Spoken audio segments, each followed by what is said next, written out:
Selamat datang para sahabat ternak di channel Inspirasi Ternak. Pada video kali ini kita akan membahas tentang cara memilih perusahaan kemitraan ayam broiler agar nantinya tidak terjadi hal-hal yang tidak diinginkan, apalagi sampai merugikan kita sebagai peternak. Bagi para sahabat yang baru menonton channel ini, silahkan klik tombol subscribe dan aktifkan lonceng notifikasi untuk mendapatkan update terbaru seputar dunia peternakan, khususnya peternakan ayam broiler. Pada prakteknya, usaha peternakan ayam broiler pada saat ini memiliki dua sistem, yaitu sistem pemeliharaan secara mandiri dan sistem pemeliharaan secara kemitraan dengan perusahaan. Sistem pemeliharaan mandiri yaitu ketika semua kegiatan dan modal yang mencakup pembelian bibit, pembelian pakan, biaya operasional, bahkan sampai penjualan ketika panen ditanggung sendiri oleh peternak.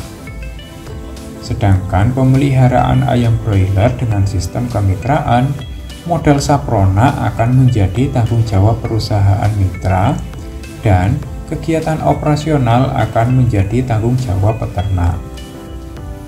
Sekilas akan terdengar saling menguntungkan, tapi pada kenyataannya banyak juga perusahaan mitra yang melakukan pelanggaran karena situasi tertentu. Oleh karena itu, kita sebagai peternak dituntut untuk selektif dalam memilih perusahaan mitra agar tidak menyesal di kemudian hari. Adapun kriteria perusahaan kemitraan ayam broiler yang baik adalah sebagai berikut. Pertama, yaitu memilih perusahaan kemitraan ayam broiler berdasarkan reputasi atau nama baik perusahaan tersebut. Perusahaan yang sudah memiliki nama besar akan sangat berhati-hati apabila hendak mengambil kebijakan yang berhubungan dengan peternak. Pasalnya, apabila kebijakan tersebut merugikan peternak, maka kredibilitas perusahaan tersebut akan turun. Turunnya kredibilitas perusahaan akan membuat perusahaan tersebut ditinggal oleh para peternak. Tentu saja, perusahaan yang sudah ditinggalkan peternak akan kesulitan mencari peternak lagi dan bisa mengancam pendapatan dari perusahaan tersebut. Lain halnya apabila ada perusahaan kecil yang baru berdiri dan masih memiliki sedikit pegawai. Ketika harga ayam broiler jatuh, mereka bisa saja kabur tidak bertanggung jawab dan membebankan kerugian kepada peternak.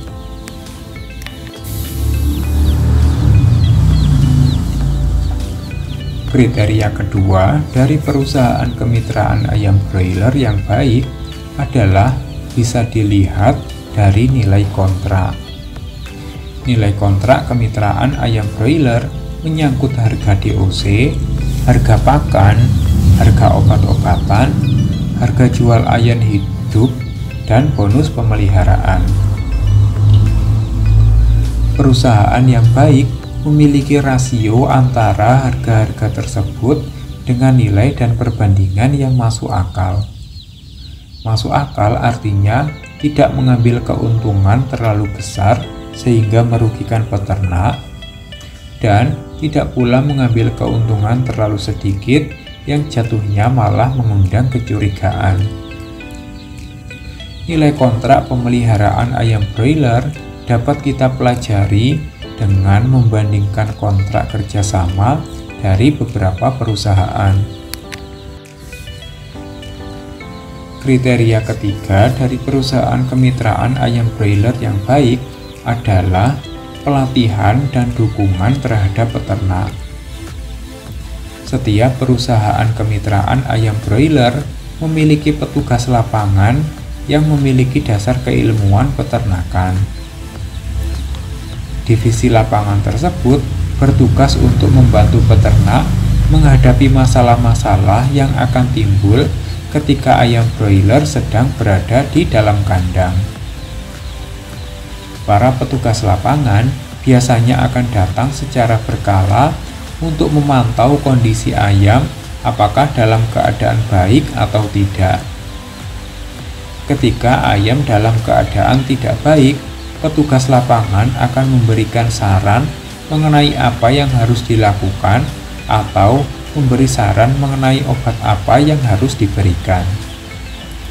Perusahaan yang baik akan menurunkan petugas lapangan yang benar-benar menguasai bidang keilmuan ayam broiler dan bisa dipercaya.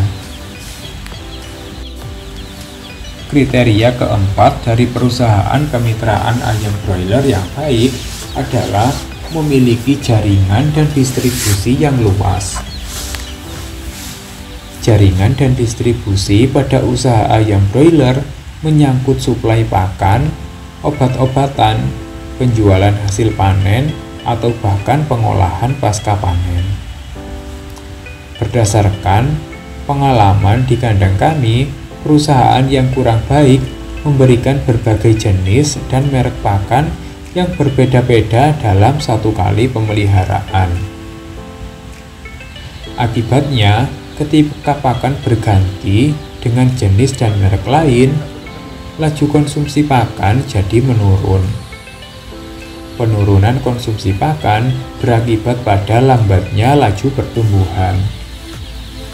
Selain pakan, perusahaan yang kurang baik biasanya mewajibkan para peternak untuk menggunakan obat dari mereka walaupun ayam tidak sakit.